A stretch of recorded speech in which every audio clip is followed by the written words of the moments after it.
Greetings, this is Michael Helm. We had a great webinar on Friday, September 22nd. The only hitch was that we forgot to start the recording when the webinar was started. So I'm adding this new intro for the YouTube version of the webinar. We asked participants to think of 10 drivers and to let us know in the chat how many of those drivers drive under the speed limit. Later in the webinar, we referenced the responses in talking about refrigerant recovery practices. Here's a broad outline of the webinar contents. We would appreciate follow-up questions and comments emailed to us. The email address is ny4cool@gmail.com. New Yorkers for Cool Refrigerant Management started in 2018 as the Sustainable Hudson Valley Refrigerants Working Group and began getting volunteers from all over the state. Many of our volunteers are involved in climate-smart communities and other environmental groups. And we were inspired by Project Drawdown to explore the question, how can we take advantage of refrigerant management as a climate solution? Our group really began growing when we started networking with policy analysts and other professionals in the field of refrigerant management from great organizations like the Environmental Investigation Agency, VEIC, and most recently Hudson Technologies.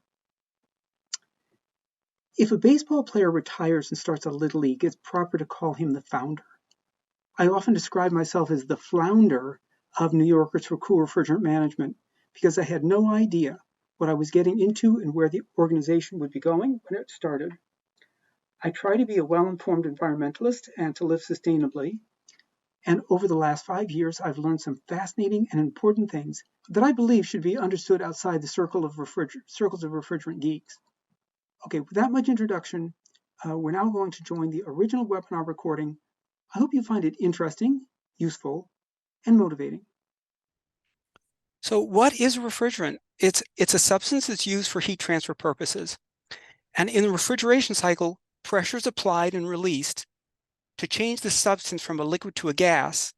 And at that point, it absorbs heat or creates a cooling effect. Or it's released to change it from a gas to a liquid, at which point it rejects heat. Even something like water could be used as a refrigerant.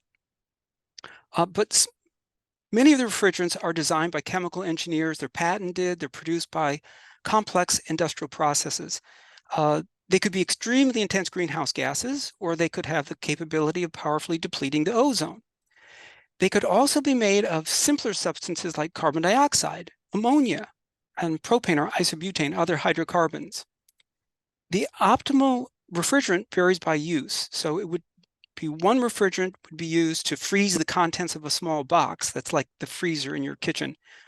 And another task would be to cool a warehouse or a data center, or if we were trying to transfer heat into a tank of water.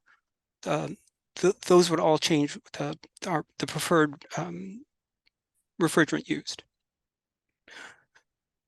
The current refrigerants are mostly HFCs, and it's helpful to understand that HFCs are also used as aerosols, foams, solvents, and fire suppressants. They're not just used as refrigerants. So we can think of it as the refrigerants are a subset of the entire class of HFC chemicals. The predecessor classes of chemicals were HCFCs and CFCs, which were phased out because they were causing ozone depletion.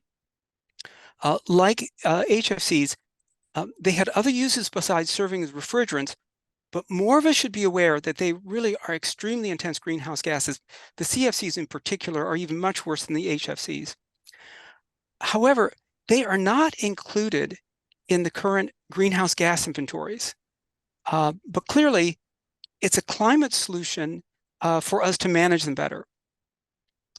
Okay, so let's look next at why it's important to prevent the emissions of these chemicals.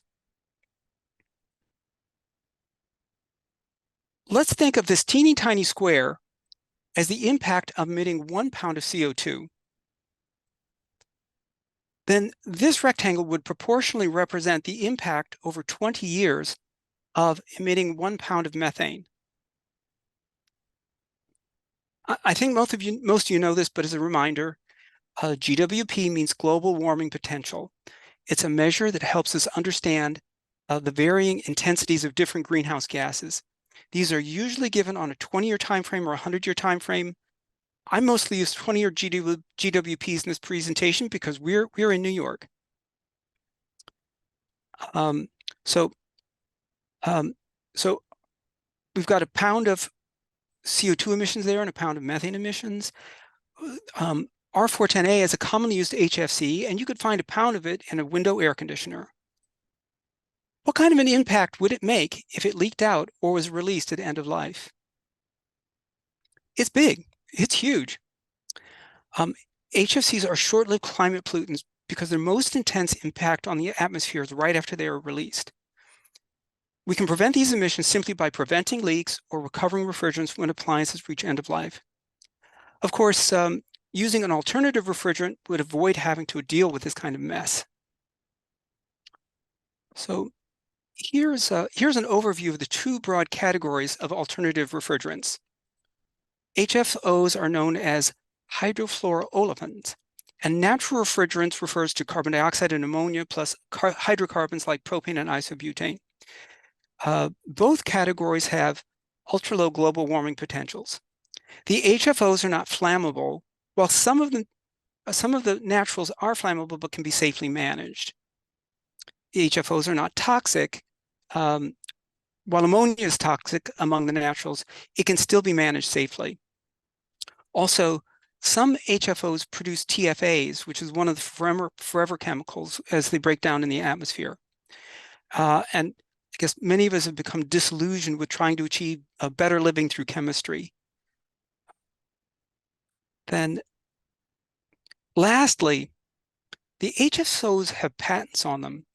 And the chemical industry has been observed putting its, I'm going to call it a very heavily bejeweled hand into policy discussions with the goal of slowing down the adoption of natural refrigerants. I want to share a couple illustrations of why alternative refrigerants are so much better. So we've seen how the impact of 1 pound of R410A is orders larger than CO2 or methane. It turns out that R410A is a blend of 2 refrigerants, and one of those is R32, which has recently become the only refrigerant used in the latest models of air conditioners on the US market. The GWP of R32 is considerably less than R410A, but in addition, a 40% smaller charge can be used for the same task. This means a new air conditioner running on R32 will have a refrigerant load with about a third of the CO2 equivalent of a similar piece of equipment running on R410A. So switching to lower GWP refrigerants is the first phase of adopting alternative refrigerants. And of course, lower GWPs are good, but no GWPs are even better. Let's look at an example of that. Okay, here I'm going to ask everyone to visualize something that doesn't fit neatly onto a slide. In the previous illustration, we talked about the refrigerants for a single window air conditioner. But this time, let's just visualize the refrigerants in a typical grocery store.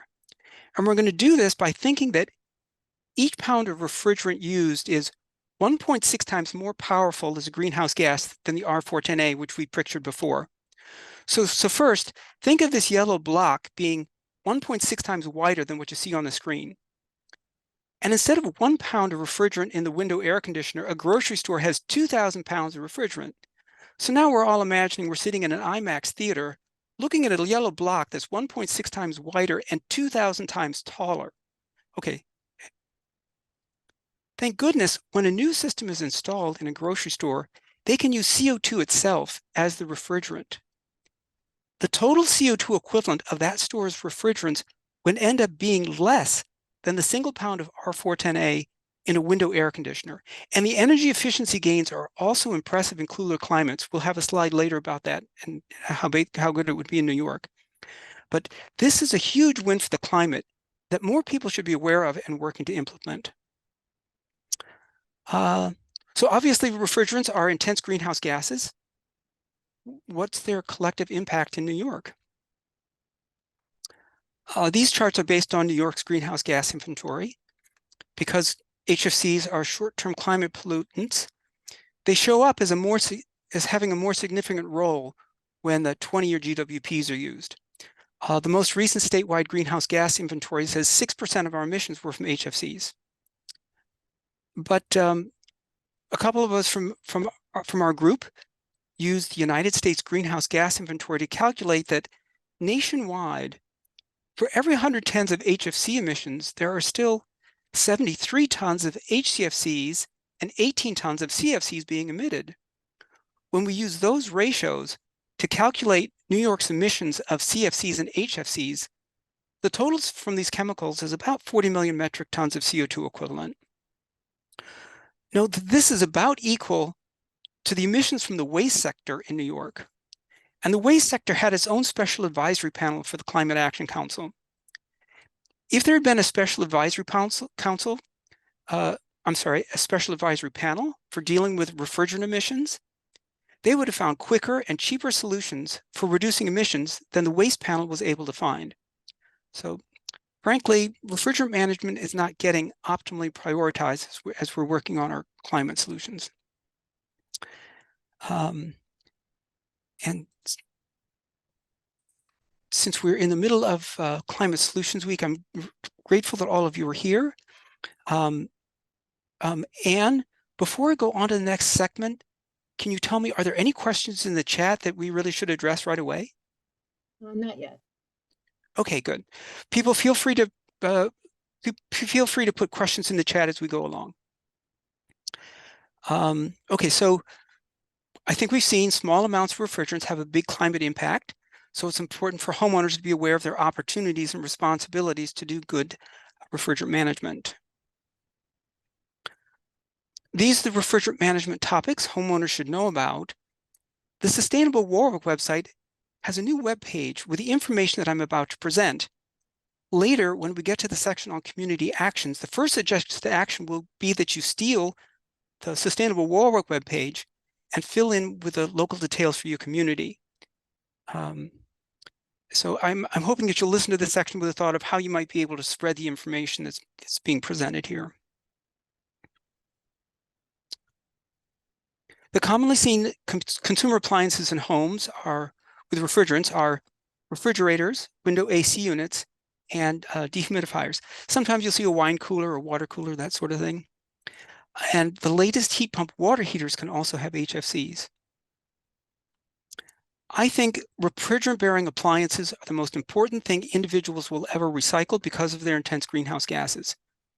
Usually these appliances do not leak during their working lives. They're factory sealed and thus need strong forces to break them open. In the past, utilities have offered rebates for recycling old refrigerators.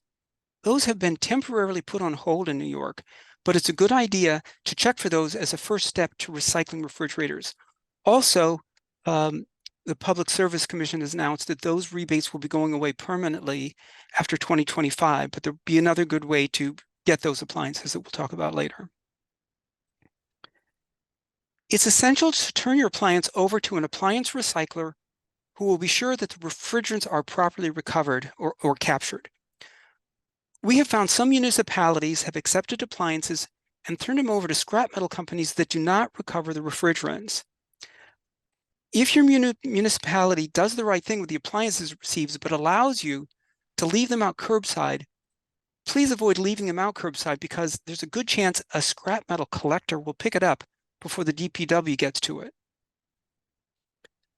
Lastly, if you see someone is doing some sort of roadside recycling, like maybe there's a bulk pickup day and the fine print says not to leave these out, but they do, please be a good Samaritan and schlep that appliance home with you, or maybe find a friend who can help you do it. Appliances like these last 15 to 20 years, so very few homeowners will have this information in mind when they need it. And I'll say more later about getting this information to homeowners.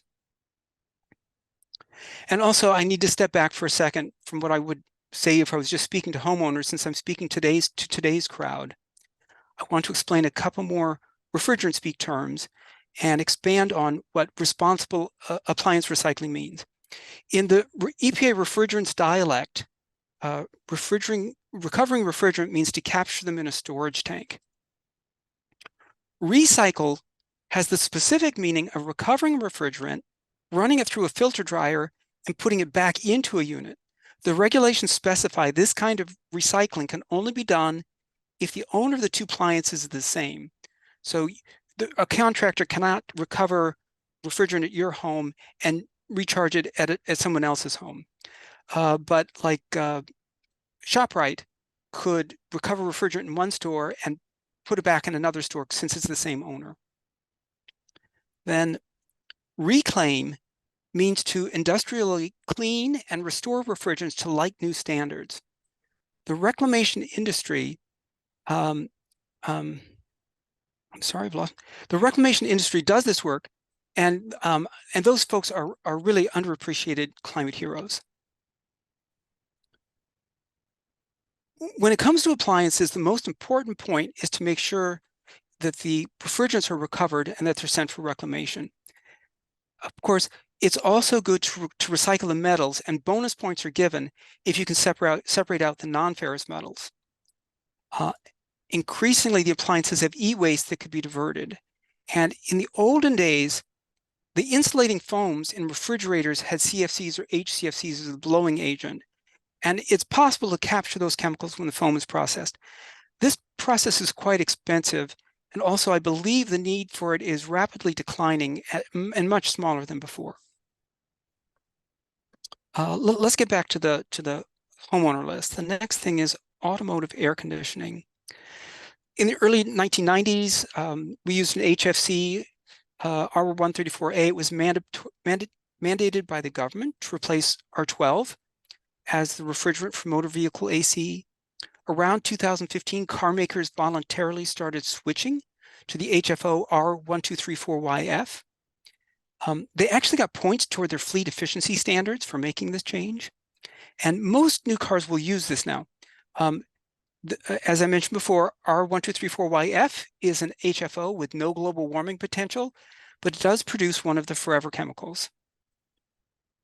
Repair shops have computerized equipment that can digitally diagnose problems in automated cooling systems, and that equipment will fully recover the refrigerant charge and later refill it with precisely the amount of refrigerant needed. I note that Washington State has banned the use of DIY automotive AC cans because of their environmental cost. So the suggested practice for homeowners is to always go with the pros for automotive cooling system maintenance.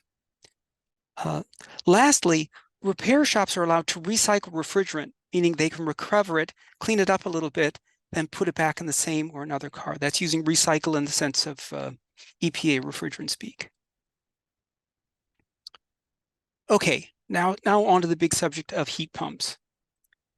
Here is a picture of our heavenly backyard. We're so blessed to live here in Warwick. In 2015, we had the pavilion on the left built, and the 10 solar panels on top provided all the electricity our home needed. Then in 2018, we stopped using a propane boiler to heat our home and had air source heat pumps installed. They required more electricity, so in the spring of 2019, we had the ground mount panels installed way in the back of our yard. Except for our hot water and a clothes dryer, we were close to being a net zero home. By not heating with propane, we were no longer using about 650 gallons of propane every year. Hooray, right? All was well until 2020, when one of the condenser units froze up when it was supposed to be heating. Our house stayed warm because the other was working, so we didn't have any issues with being frozen in our home. But in 3 days of work spread across several weeks, our heat pump installer found that the reversing valve pointed out by that arrow there was only working intermittently. Also, there had been a tiny leak in one of the flare fittings that they had used. Our contractors ultimately had to remove the original unit and replace it with a new one. Between the leaks and refrigerants lost during testing and repairs, a little more than 3.5 pounds of R410A were leaked into the atmosphere. You know, a pint a pound. I don't know if anybody here has ever drunk like a pint of beer. I mean, we're not talking about a huge volume. At all events, when we leaked that much, how much ground did we lose on being a net zero home?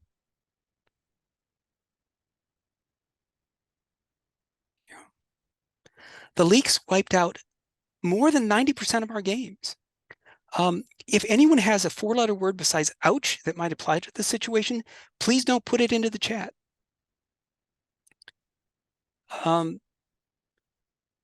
We definitely need to promote beneficial electrification, but we also need to realistically assess the drawbacks and move forward with better refrigerants as soon as possible. My experience is a cautionary tale, but it's not a complete data set. We have to remember that stories are not data. And we have to acknowledge the leak rate illustrated in my story would be lower if we counted the 3 leak-free years since the unit was replaced. But here is some important and disturbing data, and it's from the California Air Review Board. They put out an avoided cost calculator spreadsheet. And they estimate that the average residential heat pump loses 5% of its charge every year and 80% of its charge at end of life, for a lifetime leak rate of 147% of the original charge. What would happen if our heat pumps had those leak rates?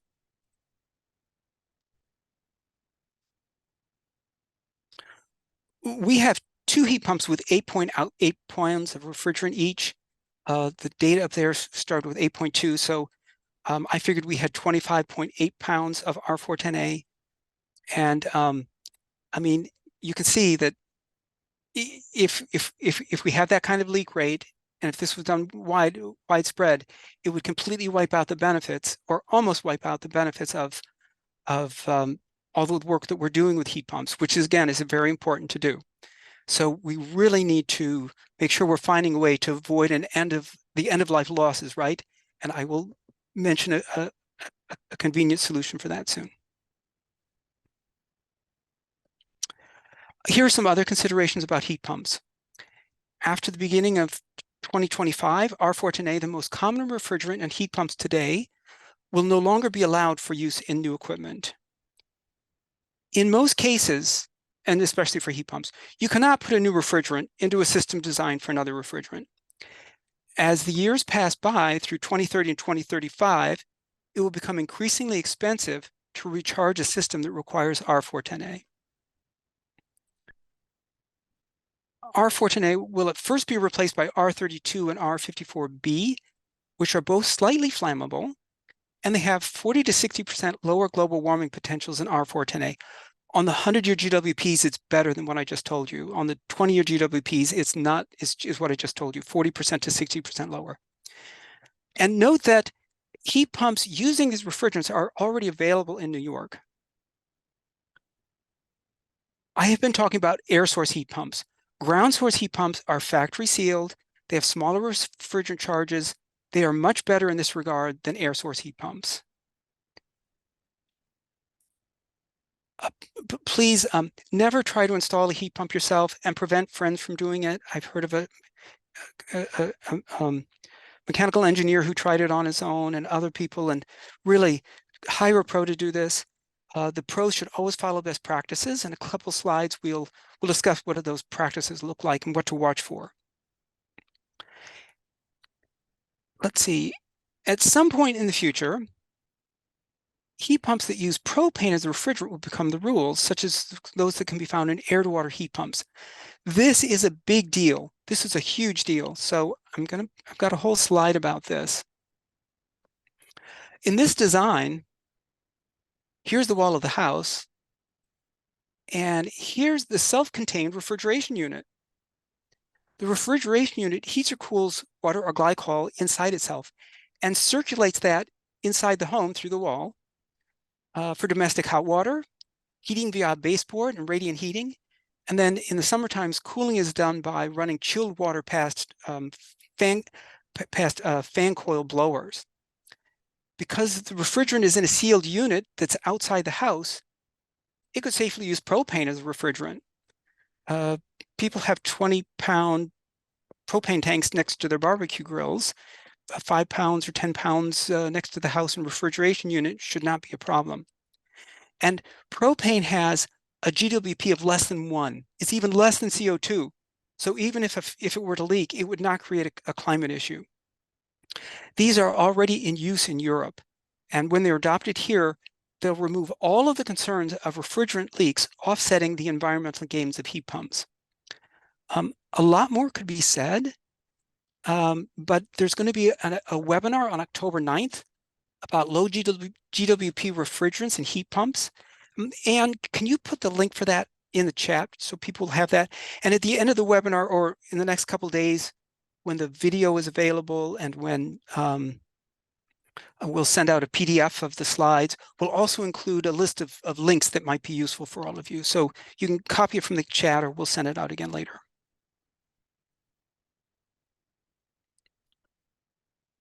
Okay, so at this point, I want to ask Anne, can you summarize the responses that we got to the speed limit question?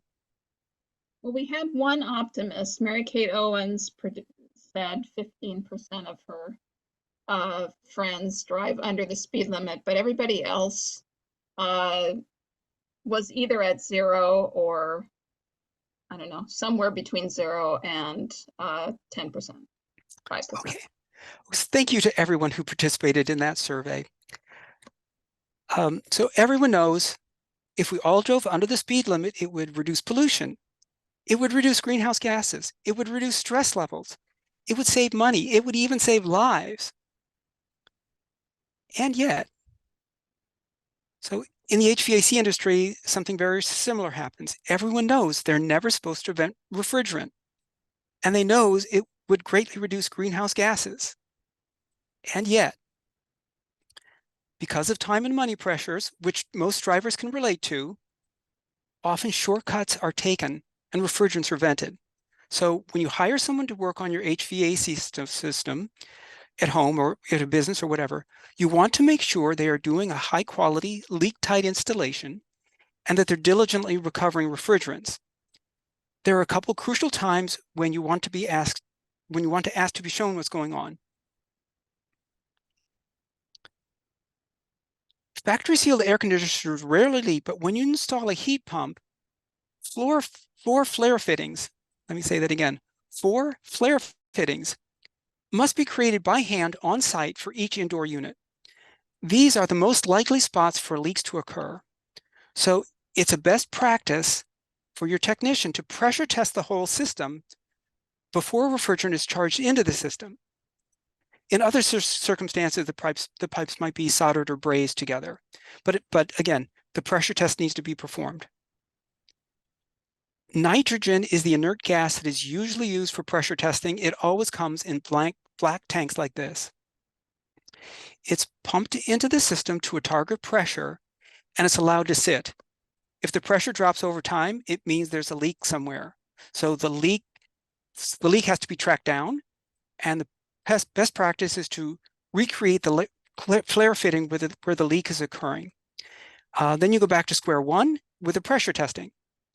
That's repeated until the pressure holds steady for at least an hour. As a customer, you should ask your contractor to show you when this critical quality control step is taken. You don't need to sit and watch the gaze for the whole time. Just snap a picture of it when it starts and look closely again after a period of time has elapsed.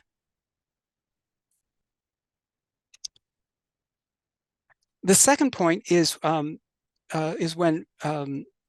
someone's doing refrigerant recovery, and that's so let's say they're pumping the refrigerant out of your equipment. It could be a heat pump or central air conditioner unit, and into a recovery tank. And this should be done before leak testing. So let's say you have a system that's already in use. You pump out all the refrigerants and then do a leak test. So it's done, or it should also be done when it's being decommissioned. You always want to ask to watch this work being done. Your equipment will be connected to a refrigerant pump and then to a recovery tank. Recovery tanks are always gray on the bottom and yellow on top. And the tank has a tare weight, so the digital scales are used to figure out how much refrigerant has been recovered. Again, you don't have to sit and watch the whole process. Just get a look at the beginning and another look at the end, and record the amount of refrigerant captured, then and discuss with your contractor to help you figure out how much, if any, was lost. Sometimes contractors agree with homeowners that instead of investing the time and money into properly fixing a leak, they're just going to top off the system and come back when it needs it. If the leak amounts to 3 pounds of R410A, the greenhouse gas emissions will be about equal to those of driving the average car for a year. Please don't pass the buck to the next generation and all of the citizens of planet Earth. And lastly, for homeowners, when it comes to time to buy new equipment that uses refrigerants, there's a great website to refer to. I see I'm running a little bit behind where I want to be. I'm just going to say climatefriendlycooling.com. Anything you need to get there. They both check for energy efficiency, but also climate-friendly refrigerants. And so at this point, I want to go on to community actions. And has anybody put any pressing questions in the chat that we should respond to before going ahead? We did have a question related to this section. Christy Erfer asked, I'm curious what's behind the rule that recovered refrigerants can't be reused by another location or person. I don't know if that's something you'd like to deal with now. Okay, it's recovered refrigerants can be dirty. And so if you put them into somebody else's system, it can mess up their system. So when it's taken to a professional reclaimer, it comes out clean and as good as new. So I think that answers the question. Let's move ahead with community actions. If you represent a community group or Climate Smart Community Task Force, I've got a few points to make on actions you can be taking. The first thing you could do is copy and revise the web page on refrigerants from Sustainable Warwick. And can you pop this one into the chat? The link. The contents of the web page are essentially what we covered for homeowners in the prior section. Although some of the things I was explaining to you about why it was there. Note that before posting this information about how to recycle appliances in Warwick, I had specifically determined for Orange County that our county was a responsible appliance recycler. If you post a web page like that, you definitely want to do the same thing first. Okay, this is my favorite part of this presentation. I want to plow through an event we held in Warwick that could be replicated anywhere. We called our event a recycling drive to get support from citizens who don't feel called to do anything about climate solutions. In Orange County, residents have to schlep their appliances to one of 3 transfer stations and pay $15 to have their appliances properly recycled. In the Coolest Recycling Drive, we said we would take them for free, and we made it easy by offering volunteers who would make home pickups and by providing local drop-off locations. We also told everyone it was an important thing to do. As you can see, we collected 130 appliances plus a few tanks of refrigerants, and the results were really gratifying. It felt so good to get out there and pull in 500,000 pounds of CO2 equivalent after, watching all the delays in the legislation and so forth getting done. Quickly, as the appliances came in, the first thing we did was start inventorying the refrigerants. We'd find the spec labels, and you can see the one on the left has almost 8 ounces of R22, and the other has 7.41 ounces of R410A. Then we entered a few data points in the spreadsheet to compile the inventory, appliance type, refrigerant, and number of ounces. Note that also, and we did this in the parking lot as they came in. Note that for R410A, the background color there is brown. So we stuck a piece of color-coded duct tape on the appliance along with a pre-printed label. And here are a couple of the teams who greeted people dropping off appliances. They helped us compile the inventory, and they all got loaded onto transport vehicles. The horse trailer was particularly helpful for this job. Finally, the appliances were all gathered in one big empty lot, and they were fairly well separated by color of duct tape. We hired Interstate Refrigerant Recovery, Inc. to do the refrigerant recovery. The company, known as IRRI, charged us $9 per appliance for performing the service. To get the refrigerant out, we busted open each machine and bent out the copper tubing. Now, looking at this picture, I'm telling you, That's a factory sealed unit. It's different from the home installed units like heat pumps. You pull out its jugular, it's still not leaking refrigerant. This is a big difference that I think not enough attention is given to. So you can see the copper tubing hanging out. And here the IRRI technician, and he's also the CEO of the company, he's shown preparing the vice grips that are used to pierce the copper pipes. And in the picture on the right, the back of the vice grips is attached to a vacuum hose that sucks out the refrigerants. And the vacuum hose was connected to this fan. The refrigerants were passed through a filter dryer that's there, and then pumped into tanks that were over here. And here's what the refrigerant pumps on the back of the truck that were pumping this through looked like.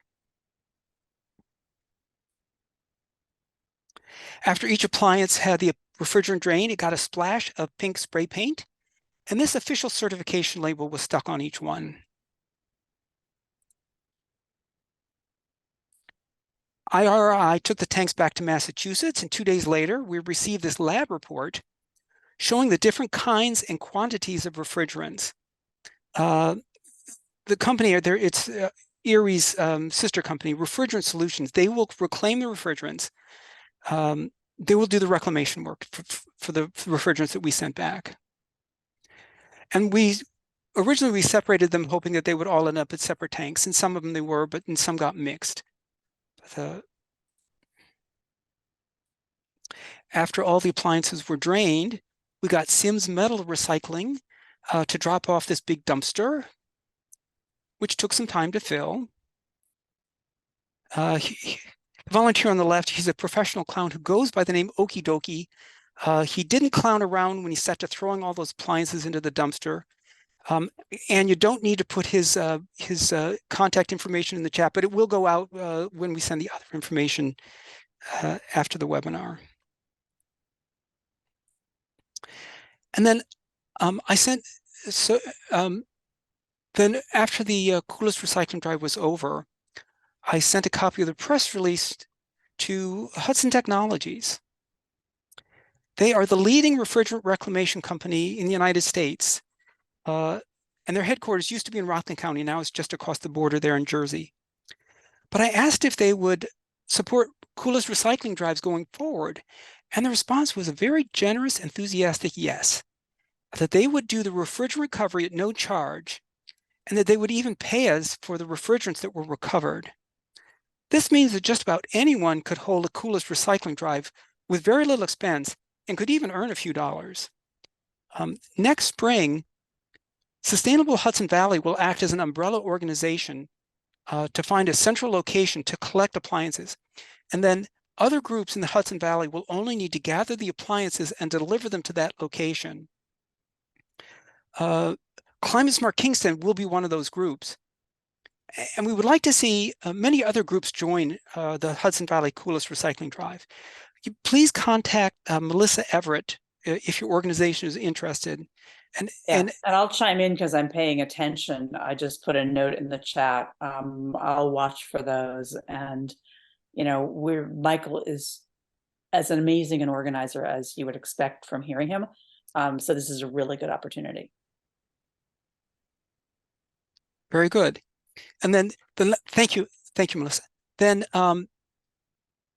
earlier this year, the DEC released a new refrigerant management program action for climate smart communities.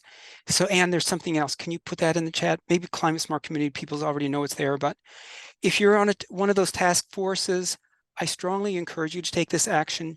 You can get help from the Pollution Prevention Institute or from New Yorkers for Cool Refrigerant Management.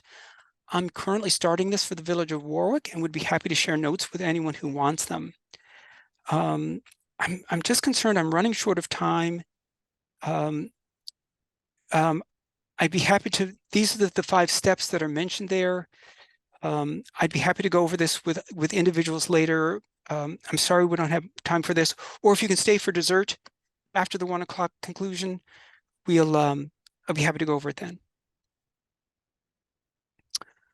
And so looking at New York's opportunities, I want to take one step back and look at the life cycle of refrigerants. So refrigerants are manufactured and sent in sealed or pressurized tanks to appliance manufacturers or wholesalers.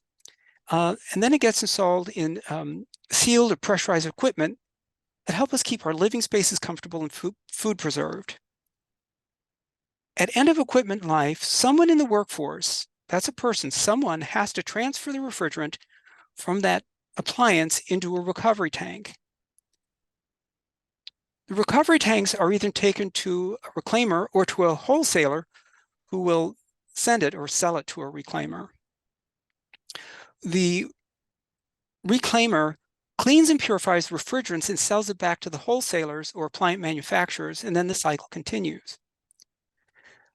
Sometimes the reclaimers send the refrigerants for destruction. Now, if this system worked perfectly, refrigerants wouldn't become a climate problem. But what goes wrong? The bigger and more complex the system is, the more it will leak refrigerants. Like 27% of New York's HFC refrigerant leaks happen in grocery stores. They have huge systems. And then for economic and cultural reasons, technicians will sometimes vent refrigerants instead of recovering them. And then refrigerant destruction burns money. So sometimes reclaimers would send refrigerant to be destroyed. They'd end up getting a bill for it. They would send it back to the wholesalers, and then the person who'd sent it for recovery would get billed. It put a whole chilling effect on that. But something has changed, something big, and it's on a global level, national level. I think everyone has already heard of the Kigali Amendment to the Montreal Protocol, which is calling for phasing down, not phasing out, phasing down HFCs. On a national level, the EPA is implementing the American Innovation and Manufacturing Act, and this phases down HFC production not by tons, but by CO2 equivalent. So the manufacturers are given set production allowances. They have to decide if they will use their allowances to produce fewer tons of high GWP refrigerants or more tons of lower GWP refrigerants. It's having a huge impact. As the phase down drives HFC production lower, it's leading to higher prices for refrigerants. This means there are more and more reasons than ever to work at preventing leaks, and there are higher incentives for recovering refrigerants. And of course, these factors are helping push us to more quickly adopt alternative refrigerants. So against this background, what can we do in New York? Our DEC has a couple of very devoted public servants in the Office of Climate Change. They understand HFCs and refrigerants very well, and they're taking them seriously. They are currently putting together a proposed refrigerant management program for New York that has yet to be revealed in specifics. Many of the measures under consideration are already in place in California and Washington State. Furthermore, the EPA is implementing new measures on a national level. But besides the HFC phase down, those have not been finalized. So what else will be in New York's refrigerant management program? Most likely, entities with equipment that use small, medium, and large quantities of refrigerants, and small starts at 50 pounds, so 50 pounds or more. Most likely, those entities will need to register with the DEC and report their refrigerant use and emissions. My hope and belief is that these will be streamlined with New York's Cap and Invest program, so refrigerant users will not need to do separate reporting for those programs. As we saw with heat pumps earlier, the EPA will not be allowing refrigerants above a certain global warming potential to be used beyond January 2025. And similar limits can be established for other appliances. They will be established. So with different appliances needing different GWP limits. According to EPA regs, for equipment with more than 50 pounds of refrigerants, it's acceptable for comfort cooling systems to leak up to 10%, for commercial refrigeration to leak up to 20%, and for industrial process refrigeration to leak up to 30%. When leaks are greater than those, there are regulations for repairing those appliances. Well, New York could simply lower those acceptable leak rates. And then at the same time, the EPA is putting together updated regulations to reduce leaks and improve recovery rates. Most likely, our DEC will accept those as minimum standards, and may also adopt them for New York just to get out ahead of possible federal legal challenges to EPA regulations that the DEC already has the authority to adopt. Okay, this is really a wonderful thing that we're doing in New York. Earlier this year, Senator Kavanaugh proposed EPR legislation for refrigerants and refrigerant-bearing appliances. There was not enough time for the bill to get very far in this year's session, and there were no sponsors in the Assembly, but I'm confident it will be moved forward in the 2024 legislative sessions. Our neighbors to the north and other countries around the world have had EPRs for refrigerants ever since the 1990s. Certainly, the multinational corporations that have been contributing to those EPRs will be able to support one in New York. In the proposed legislation, the producers are required to make a plan that will be approved by the DEC. And the feature that I like the most is that it has recycling targets that increase over time. I have some concerns about the proposed legislation. One is that refrigerant-bearing appliances and refrigerants, they currently have different recycling paths. So ideally, there would be 2 plans for these 2 instead of 1. And my other concern is that the current legislation only seems to address the factory-sealed appliances that can easily be taken to drop-off locations, but the bigger appliances like heat pumps are left out. Fortunately, the NRDC and the Environmental Investigation Agency and others have their policy analysts and lawyers studying this legislation. I'm sure they'll suggest beneficial amendments to make this EPR even more outstanding. But my suggestion is that the new EPR should establish 3 plans. The first for factory sealed appliance. The second for field installed appliances like the heat pumps and so forth. We all know that the producers and NYSERDA, they have records about who has these installed. They know me, they know my name, they know my address, they know where I live, they know the serial numbers on my equipment. It would be very easy for them to set up a plan for them to be certified on decommissioning and to have all the refrigerants and other e-waste and other materials recovered. And then, of course, the third plan would be for the refrigerants, which would be huge. So each of these plans should have its own targets. And of course, my belief is that the rates for the heat pumps and the other field installed appliances could start out quite high and get higher and would yield lots of refrigerant recovery. And of course, the best thing about EPRs is that they would fit so well into the state's budget, right? Does anyone have funding for a couple refrigerant management investments? I'm going to do 2 quickly and then I have 2 quick suggestions. Automatic leak detection systems. They would detect refrigerant leaks as low as 1 part per million. These should be required in supermarkets and in other entities that use large-scale refrigeration. Only about 1/3 of New York supermarkets have ALDS, but they've been proven over the years in the EPA's voluntary Green Shield program to cut leak rates in half. If a full-size supermarket spends about $15,000 on this equipment and reduces its overall leak rate by 10%, the investment would pay for itself through reduced refrigerant cost while avoiding CO2 equivalent emissions of a whopping 780,000 to 1.3 million pounds each year thereafter. Remember those numbers, 780,000. Remember these solar panels? I paid about $20,000, but I received about $11,000 of federal tax credits. And my app tells me they're preventing emissions of about 10,000 pounds per year. So why haven't we prioritized spending on getting automatic leak detection systems in supermarkets, which have such a huge impact? The big chains, oops, got a little bit ahead of myself. The big chains like Walmart, and Whole Foods, they can pay for that for themselves.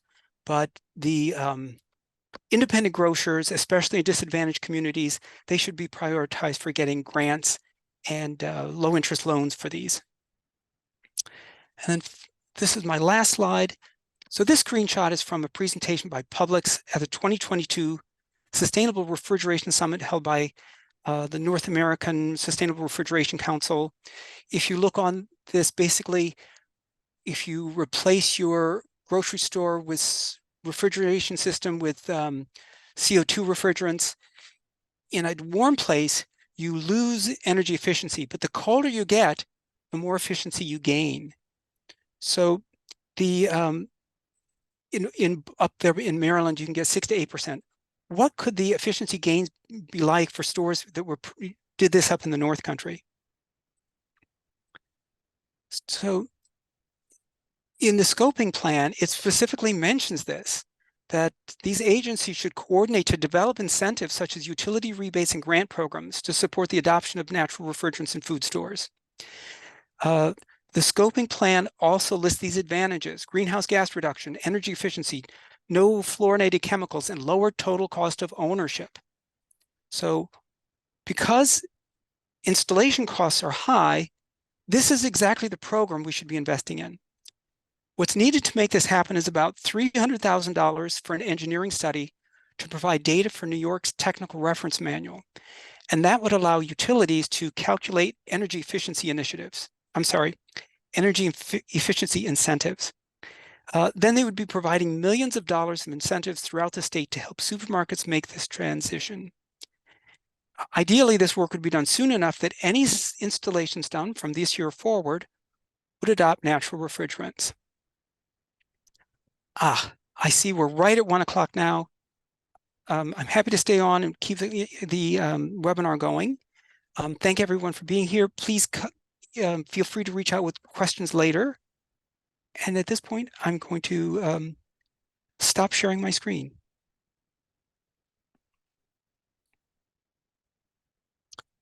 So, Anne, are there any questions in the chat, or do people want to raise their hands and start asking questions?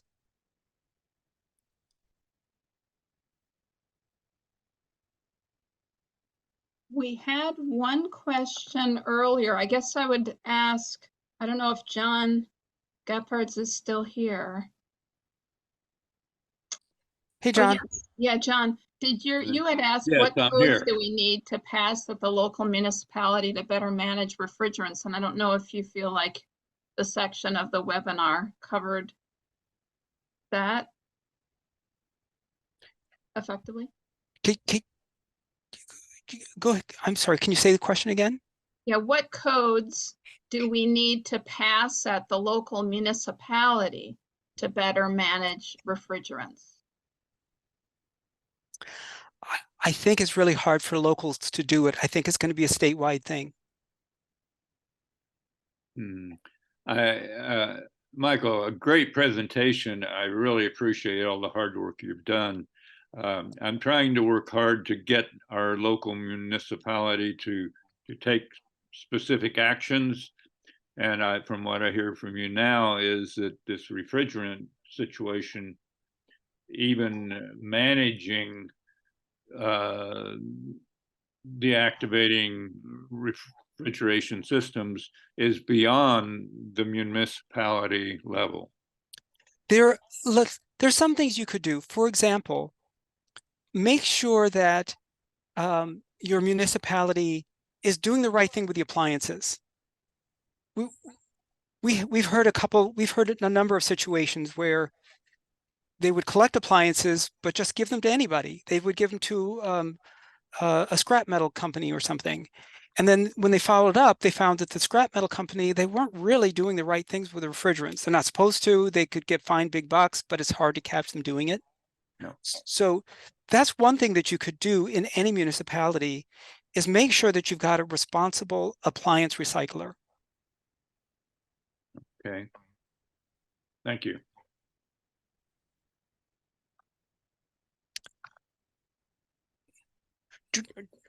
Go ahead, Anne.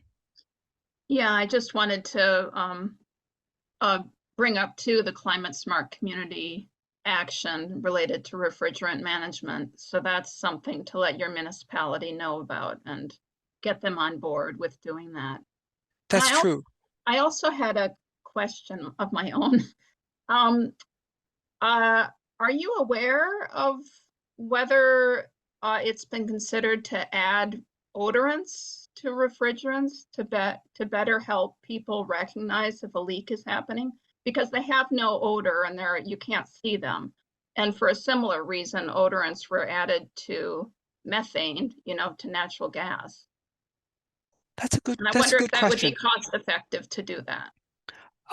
I think the concern is that you don't want to mess up what's happening inside that. You've got to keep it in a pressurized, sealed piping and equipment, and there are oils and things in there. And I think there'd be a big concern of getting it contaminated and messing up your equipment. To me, that would be the big drawback to that.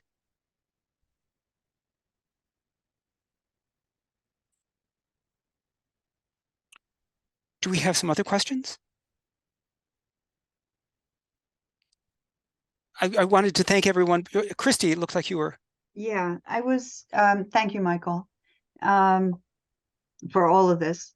I'm just wondering, in my own town, is it feasible or worthwhile to try to lobby the local grocery stores to do their own monitoring or to increase their own leak detection? Right. Christy, of course, is from my community. We have 2 big grocery stores, and there's actually been good news about them. One of them, the Price Chopper, it's actually been a Green Chill grocery store participant since it was installed back in 2010 or whatever. Yeah. And then the other one, ShopRite, for a long time they did not have automatic leak detection, but recently there's a company called Therm who's getting paid on the voluntary carbon credit market to do automatic leak detection system installations. So basically, they funded a ShopRite in Warwick getting this automatic leak detection system installed. Both companies have really good service companies doing their work. Both are really good, but it's the one was telling the managers, we want the money to do this, and bronze, silver, and gold about cost and how much it would help you. But the management, spare $15,000 if they had it, what were they going to put it into? Like better cases or maybe painting the parking lot? It wasn't like a priority for them. Mm-hmm. Okay. But that is something that I would think that a climate smart community task force, one of the things they could do is go to the grocery stores in their community and say, what do you got? And what could you be doing? And especially with something like Therm around, or if there's other options available to make those known. So if the leak is detected, what happens then? Oh, so in grocery stores, the thing is, Ali White from VIC used to be from VIC, was saying, an engineer looks at a system like that and says, why wouldn't it leak? All that piping, all those connections, vibrations, huge changes in pressure. So it's expected it's going to leak.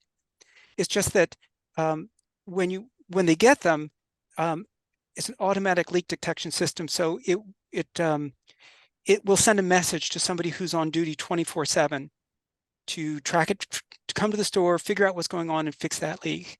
So basically, get somebody there, quickly within a day, as opposed to showing up every month or every 3 months. Right. Okay. Thank you. I see Jerry Wiley popped in the chat. I haven't been looking at the chat, but it just came up. You've been adding photos of refrigerant systems. Thank you for doing that. I did not mention, Jerry's mentioning, she's been adding photos of refrigerant systems to the map. Does the map still exist, and is it being used to connect grocery stores to resources? So the Environmental Investigation Agency has a nationwide map. They want people like us, when you go into a store, to take a picture of the spec plate in the refrigerated cases, and then upload it. I'm pretty sure that's still being going. I haven't contributed lately, but I believe it is. Oh, Tom Kacandies has been a great help to us in New Yorkers for Cool Refrigerant Management. I didn't really mention, right?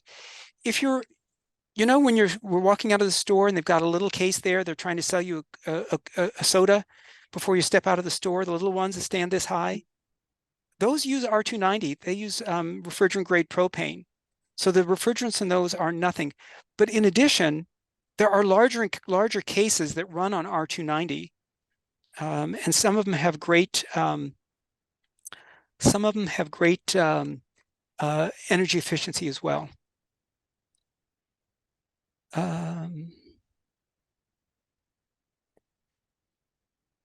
Oh, and the other thing Tom mentions is that leaks, not just grocery stores need automatic leak detection systems, but other systems can as well. Although it's like if an outside air conditioning system, as long as it's in a confined space, the ALDS can work. Melissa, did you have a comment or question in there? No, I didn't. I just think this has been wonderful. And definitely, if your town is ripe for a coolest recycling drive, Earth Week-ish in April is the likely time slot.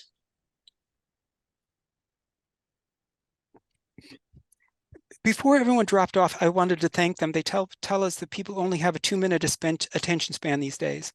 And I know people had to go because we ran out of time, but it looked to me like most people hung in here for most of the hour, and some of you have even stayed late. So I really appreciate everyone who is here today. Do we have any final comments or questions before we close for the day?